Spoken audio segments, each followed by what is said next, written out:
اور وہ ابھی یہی جو ہے راگ لاپ رہے ہیں. جو بھی ان کے پاس جاتا ہے کہتے ہیں کہ میں وزیر اعلیٰ آ رہا ہوں, تو لہذا کیبنٹ بھی شاید وہ اپنی ایڈوانس میں تشکیل دے رہا ہوگا.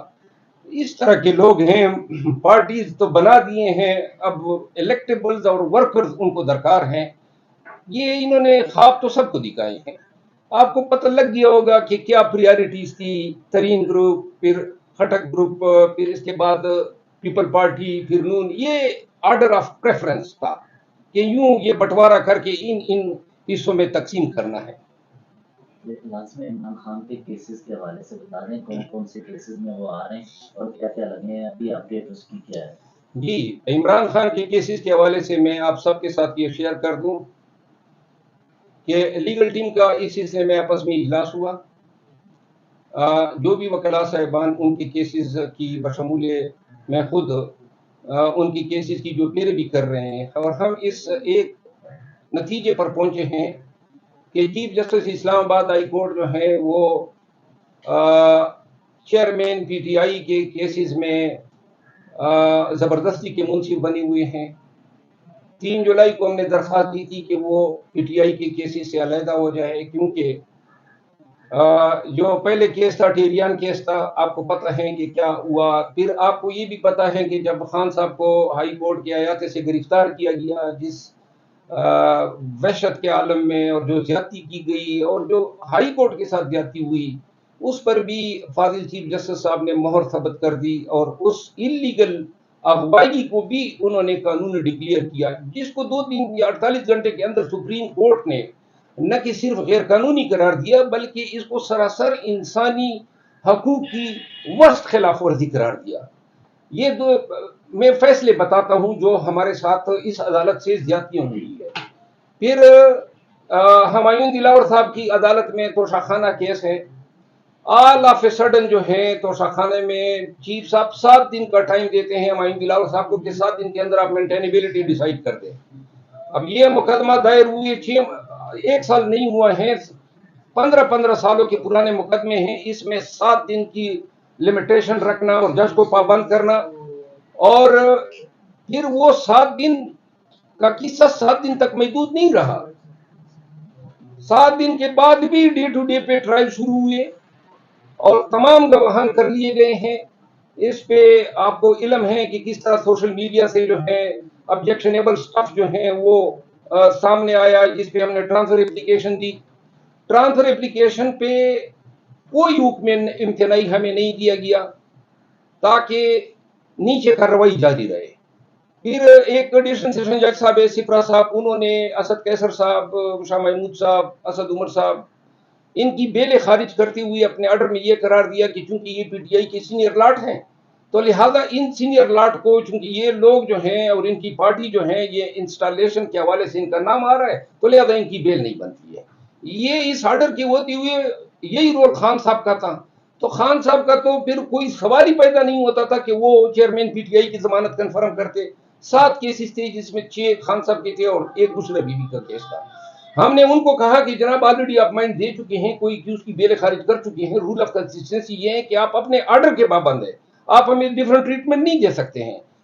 فاضل جج صاحب نے کہا نہیں یہ میں نہیں کر سکتا ہوں, آپ جائیں اوپر. ہم ہائی کورٹ گئے, ٹرانسفر اپلیکیشن دی کہ جی یہ مائنڈ ڈسکلوز کر چکے ہیں, کوئی کیوز پری ڈیٹرمنٹ ہے. پھر جو کاز آف ریفیوزل آف بیل ہیں وہ انہوں نے ایک ایسا کاز دیے ہیں جو لیگلی ریلیونٹ ہی نہیں تھا. اس میں بھی چیف صاحب نے ہمیں کوئی سٹے نہیں دیا اور تقریباً 10-12 دن کی سماعت کے بعد ہماری درخواستوں کو خارج کر دیا. یعنی کہ کہنے کا مطلب یہ ہے کہ وہ چاہتے ہیں کہ ادھر ہی جائیں جہاں سے آپ کی بیلیں خارج ہو جائیں, اور ساتھ کے ساتھ انہوں نے بیلیں خارج کی. پھر ہم نے توشہ خانہ کیس میں ٹرانسفر اپلیکیشن دی, کوئی سٹے نہیں دیا, آج تک فیصلہ نہیں ہوا ہے. پھر ایک کرمنل ریویژن دائر کی کہ جناب اس میں سٹے دے دیں, یہ کارروائی گھنٹوں کے حساب سے جاری ہے, کوئی حکم امتناعی نہیں دیا. پھر دوسری کرمنل ریویژن, پھر تیسری کرمنل ریویژن, کسی کیس میں ریلیف نہیں دیا. اور نتیجہ اس کا یہ ہے کہ توشہ خانہ کیس جو ہیں اب وہ کہتے ہیں نا قبر کھود رہے ہیں اور تدفین کی تیاریاں کر رہے ہیں.